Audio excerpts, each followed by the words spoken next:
ಶಿರಸಿಯ TSS ಸಂಸ್ಥೆಯ ಆಡಳಿತ ಮಂಡಳಿಯನ್ನು ಅಸಿಂಧುಗೊಳಿಸಿರುವುದನ್ನು ಖಂಡಿಸಿ ನೂತನ ಆಡಳಿತ ಮಂಡಳಿಯವರು ನ್ಯಾಯಕ್ಕಾಗಿ ಶಾಸಕ ಭೀಮಣ್ಣ ಟಿ ನಾಯ್ಕ ಅವರಿಗೆ ಮನವಿ. ಶಿರಸಿ ಟಿಎಸ್ಎಸ್ ಸಂಸ್ಥೆಯ ಆಡಳಿತ ಮಂಡಳಿಯನ್ನು ಅಸಿಂಧುಗೊಳಿಸಿರುವುದನ್ನು ಖಂಡಿಸಿ ನೂತನ ಆಡಳಿತ ಮಂಡಳಿಯವರು ನ್ಯಾಯಕ್ಕಾಗಿ ಶಾಸಕ ಭೀಮಣ್ಣ ಟಿ ನಾಯ್ಕ ಅವರಿಗೆ ಮನವಿ ನೀಡಿದರು.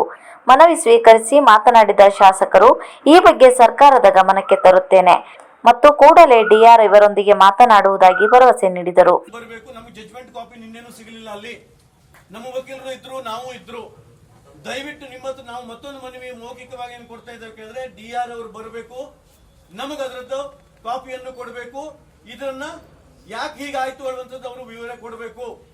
ಹಾಗಾಗಿ ನಾವು ನಮ್ಮ ಸಂಸ್ಥೆಯ ಮುಂದೆ ಅವರು ಬರೋ ತನಕ ನಾವು ಮೌನಯುತವಾಗಿ ಕೂತ್ಕೊಂಡು ಒಂದು ಪ್ರತಿಭಟನೆಯನ್ನು ಮಾಡ್ತಾ ಇದ್ದೇವೆ ಹೇಳುವಂತದ್ದನ್ನು ನಾವು ಎಲ್ಲ ಶೇರ್ ಮೆಂಬರ್ ಪರವಾಗಿ ನಾನು ಹೇಳ್ತಾ ಇದ್ದೇನೆ.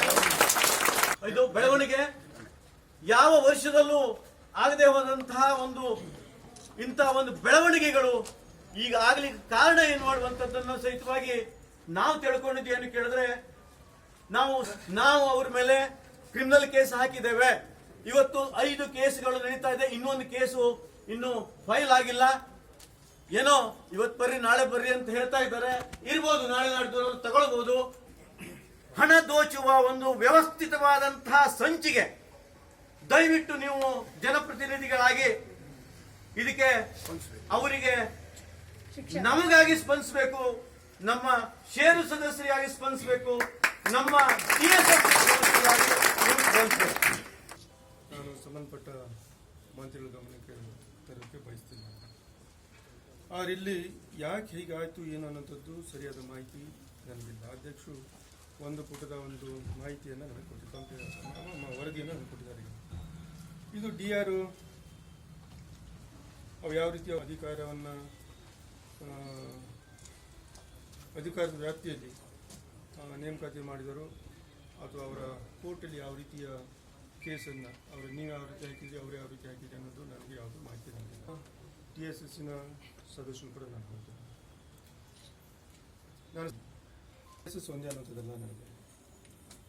ನನ್ನ ಇಡೀ ಜಿಲ್ಲೆಯಲ್ಲಿರುವಂಥ ಪ್ರೈಮರಿ ಸೊಸೈಟಿಗಳಿರ್ಬೋದು, ನನ್ನ ಕ್ಷೇತ್ರ ಇರ್ತಕ್ಕಂಥ ಪ್ರೈಮರಿ ಸೊಸೈಟಿ ಇರ್ಬೋದು, TSS ಇರ್ಬೋದು, ಯಾವುದೇ ಆಗಿರಲಿ, ಇವೆಲ್ಲವೂ ಕೂಡ ಚೆನ್ನಾಗಿ ನಡೀಬೇಕಾಗತ್ತೆ.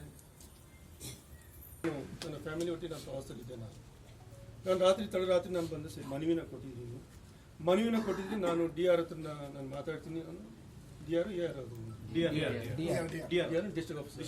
ಡಿಸ್ಟ್ರಿಕ್ಟ್ ಆಫೀಸರ್ ಹತ್ರ ನಾನು ಮಾತಾಡ್ತೀನಿ. ಮಾತಾಡಿ ಏನು ನ್ಯೂನತೆ ಆಗಿದೆ, ಏನಾಗಿದೆ ಅನ್ನೋದು ಒಂದು ಕಡೆ ಆದರೆ ಬರೀ ಡಿಆರ್ ಒಂದೇ ಅಂತಲ್ಲ, ಇದಕ್ಕೂ ಮೇಲ್ಪಟ್ಟವರು ಇದ್ದಾರೆ. ಈಗ ರಾಜ್ಯ ಮಟ್ಟದಲ್ಲಿ ಅಧಿಕಾರಿಗಳು ಇದ್ದಾರೆ. ಈಗ ಇದರದ್ದೇ ಕೋರ್ಟ್ ಮಿನಿಸ್ಟರ್ ಕೂಡ ಇದ್ದಾರೆ. ಈಗ ಶಿರಸಿಯ ಪ್ರತಿಷ್ಠಿತ ಟಿಎಸ್ಎಸ್ ಸಂಸ್ಥೆಯಲ್ಲಿ ನಿನ್ನೆ ನಡೆದ ಬೆಳವಣಿಗೆಯ ಬಗ್ಗೆ ಪ್ರತಿಕ್ರಿಯೆ ನೀಡಿರುವ ಸಂಸ್ಥೆಯ ಅಧ್ಯಕ್ಷ ಗೋಪಾಲಕೃಷ್ಣ ವೈದ್ಯ. ಶಿರಸಿಯ ಪ್ರತಿಷ್ಠಿತ ಟಿಎಸ್ಎಸ್ ಸಂಸ್ಥೆಯಲ್ಲಿ ನಿನ್ನೆ ನಡೆದ ಬೆಳವಣಿಗೆಯ ಬಗ್ಗೆ ಪ್ರತಿಕ್ರಿಯೆ ನೀಡಿರುವ ಸಂಸ್ಥೆಯ ಅಧ್ಯಕ್ಷ ಗೋಪಾಲಕೃಷ್ಣ ವೈದ್ಯರು, ಈ ಬೆಳವಣಿಗೆಯಿಂದ ನಮ್ಮ ರೈತರು, ಗ್ರಾಹಕರು ಹಾಗೂ ಸಿಬ್ಬಂದಿಗಳು ಹೆದರುವ ಅವಶ್ಯಕತೆ ಇಲ್ಲ. ಈಗಾಗಲೇ ಸಂಸ್ಥೆಗೆ ಹಾನಿ ಮಾಡಿದವರ ಮೇಲೆ ಪೊಲೀಸ್ ಪ್ರಕರಣ ದಾಖಲಾಗಿದೆ. ನಮ್ಮ ಆಡಳಿತ ಮಂಡಳಿಯನ್ನು ಅಸಿಂಧುಗೊಳಿಸಿದ್ದನ್ನು ನಾವು ಪ್ರಶ್ನಿಸುತ್ತೇವೆ.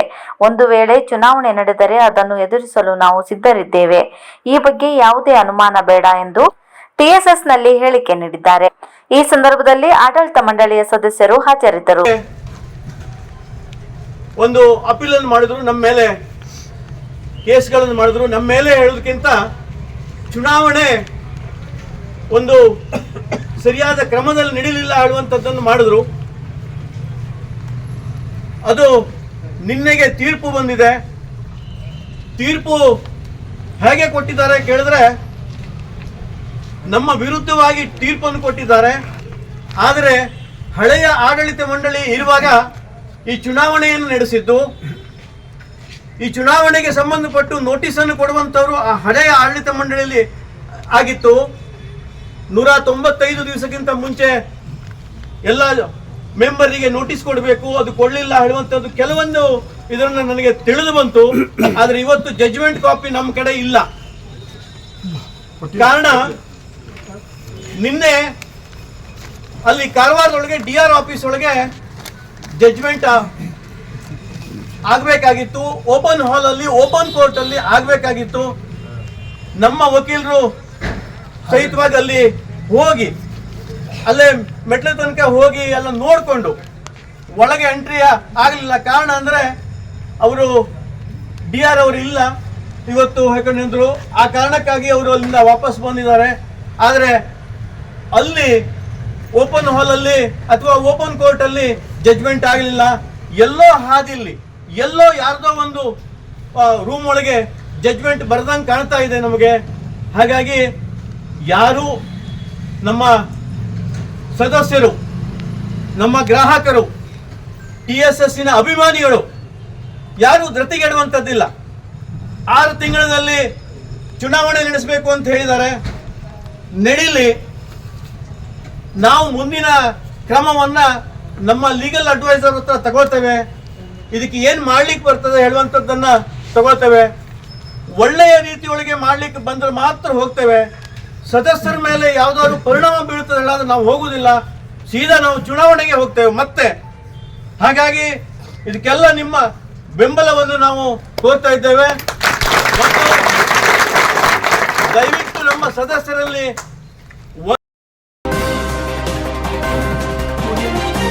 ಕೆರೆ ಹೆಸರಲ್ಲಿ ಹಣದ ದುರುಪಯೋಗ, ಉಷಾ ಹೆಗಡೆ ಆರೋಪ.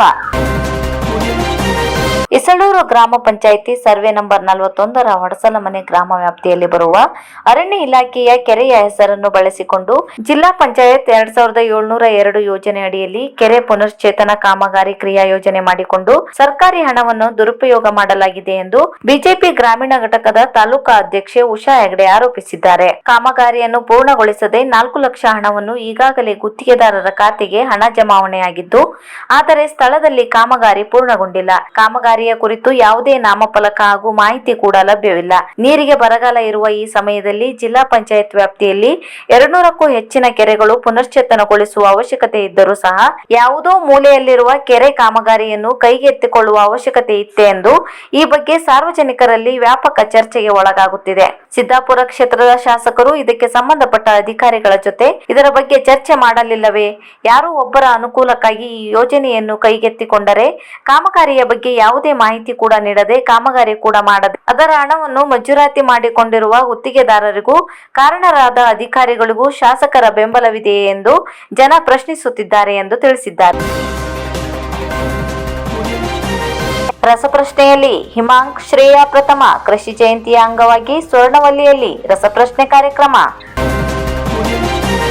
ಶ್ರೀ ಸೋಂದಾ ಸ್ವರ್ಣವಲ್ಲಿ ಮಹಾಸಂಸ್ಥಾನ ಶ್ರೀ ಸ್ವರ್ಣವಲ್ಲಿ ಕೃಷಿ ಪ್ರತಿಷ್ಠಾನ ಸೋಂದಾ ಆಶ್ರಯದಲ್ಲಿ ಕರ್ನಾಟಕ ಸರ್ಕಾರ ಶಾಲಾ ಶಿಕ್ಷಣ ಇಲಾಖೆ ಧಾರವಾಡ ವಿಭಾಗದವರ ಸಹಯೋಗದಲ್ಲಿ TSS ಸಿರ್ಸಿ ಇವರ ಸಹಕಾರದೊಂದಿಗೆ ಶ್ರೀ ಸ್ವರ್ಣವಲ್ಲಿ ಯುವ ಪರಿಷತ್ ಬೆಂಗಳೂರು ಇವರ ಸಂಯೋಜನೆ ಮತ್ತು ನಿರ್ವಹಣೆಯಲ್ಲಿ ಕೃಷಿ ಜಯಂತಿ ಸ್ಪರ್ಧಾ ವಿಭಾಗದಿಂದ ಹಮ್ಮಿಕೊಂಡ ಕೃಷಿ ರಸಪ್ರಶ್ನೆ ಮೊದಲ ಸುತ್ತಿನಲ್ಲಿ ಅಂತರ್ಜಾಲದ ಮುಖಾಂತರ ನಡೆಸಲಾದ ಸ್ಪರ್ಧೆಯಲ್ಲಿ 10 ವಿದ್ಯಾರ್ಥಿಗಳನ್ನು ಧಾರವಾಡ ವಿಭಾಗ ಮಟ್ಟದ ಅಂತಿಮ ಹಂತದ ನೇರ ಸುತ್ತಿನ ಕಾರ್ಯಕ್ರಮಕ್ಕೆ ಆಮಂತ್ರಿಸಲಾಗಿತ್ತು. ಕೃಷಿ ಜಯಂತಿಯ ಸಂದರ್ಭದಲ್ಲಿ ಸುಧರ್ಮ ಸಭಾಭವನದ ವೇದಿಕೆಯಲ್ಲಿ ಕಂಪ್ಯೂಟರ್ ಬಟನ್ ಒತ್ತುವುದರ ಮೂಲಕ ಪರಮ ಪೂಜ್ಯ ಶ್ರೀ ಗಂಗಾಧರೇಂದ್ರ ಸರಸ್ವತಿ ಮಹಾಸ್ವಾಮೀಜಿಗಳು ಸ್ಪರ್ಧೆಗೆ ಚಾಲನೆ ನೀಡಿ ಶುಭ ಹಾರೈಸಿದರು. ಈ ಕಾರ್ಯಕ್ರಮದ ಪ್ರಮುಖ ಸಂಪನ್ಮೂಲ ವ್ಯಕ್ತಿಗಳಾಗಿ ರಾಷ್ಟ್ರ ಪ್ರಶಸ್ತಿ ವಿಜೇತ ವಿನಾಯಕ್ ಟಿ ಹೆಗಡೆ ಹುಡ್ಲುಮನೆ, ಶಿಕ್ಷಕ ಪ್ರಕಾಶ್ ಭಟ್ ತುಂಬೆಬೂಡು ಮತ್ತು ಗಣೇಶ್ ಗೌಡ ಬಿಗಾರ ಶಾಲೆ ಯಲ್ಲಾಪುರ ಕಾರ್ಯಕ್ರಮವನ್ನು ಯಶಸ್ವಿಯಾಗಿ ನಡೆಸಿಕೊಟ್ಟರು. ಸಿಂಚನಾ ಜೋಶಿ ಸಂಪೇಸರ ವಿಜೇತರ ಯಾದಿ ಓದಿದರು. ದಿವ್ಯಾ ಎನ್ ಹೆಗಡೆ ಬಂಧಿಸರ ಸಹಕರಿಸಿದರು. ಪ್ರೌಢಶಾಲೆಯಲ್ಲೇ ಕೃಷಿಯಲ್ಲಿ ಆಸಕ್ತಿ ಮೂಡಿಸುವ ಕೆಲಸವಾಗಲಿ. TSS ಅದಮಾ ಇಂಡಿಯಾ ಪ್ರೈವೇಟ್ ಲಿಮಿಟೆಡ್ ಸಹಯೋಗದಲ್ಲಿ ನಡೆದ ಸಗಟು ವಿತರಕರ ಮಾಹಿತಿ ಕಾರ್ಯಾಗಾರ. TSS ಹಾಗೂ ಅದಮಾ ಇಂಡಿಯಾ ಪ್ರೈವೇಟೆಡ್ ಲಿಮಿಟೆಡ್ ಹುಬ್ಬಳ್ಳಿ ಡಿವಿಷನ್ ಇವರ ಸಹಯೋಗದಲ್ಲಿ ಸಗಟು ವಿತರಕರ ಮಾಹಿತಿ ಕಾರ್ಯಾಗಾರ ವಿನಾಯಕ ಸಭಾಂಗಣದಲ್ಲಿ ನಡೆಯಿತು. TSS ನಿರ್ದೇಶಕ ನರಸಿಂಹ ಜಿ ಹೆಗಡೆ ಬಾಳೆಗದ್ದೆ ಉದ್ಘಾಟಿಸಿ ಮಾತನಾಡಿ, ಯುವ ಜನತೆ ಕೃಷಿಯಿಂದ ವಿಮುಕ್ತರಾಗಿರುವುದು ಕಂಡುಬರುತ್ತಿದೆ. ಪ್ರೌಢ ಶಿಕ್ಷಣದ ಸಂದರ್ಭದಲ್ಲಿಯೇ ಕೃಷಿಯಲ್ಲಿ ಆಸಕ್ತಿ ಮೂಡಿಸುವಂತಹ ಕೆಲಸವಾಗಬೇಕು ಎಂದು ತಿಳಿಸಿದರು. ಈ ಸಂದರ್ಭದಲ್ಲಿ ಪ್ರಾಥಮಿಕ ಸಹಕಾರಿ ಸಂಘಗಳ ಪ್ರತಿನಿಧಿಗಳು, ಸ್ಥಳೀಯ ಸಗಟು ಮತ್ತು ಚಿಲ್ಲರೆ ವಿತರಕರು, ಕೃಷಿಕರು, TSS ಕೃಷಿ ಸಲಹೆಗಾರರು, ಸಿಬ್ಬಂದಿ ವರ್ಗದವರು ಭಾಗವಹಿಸಿದರು. ಗೋಪಾಲ್ ಹೆಗಡೆ ಕಾರ್ಯಕ್ರಮ ನಿರೂಪಿಸಿ ಸ್ವಾಗತಿಸಿದರು. Adama India private limited Hubballi division territory manager Balappa G Kiladar ವಂದಿಸಿದರು.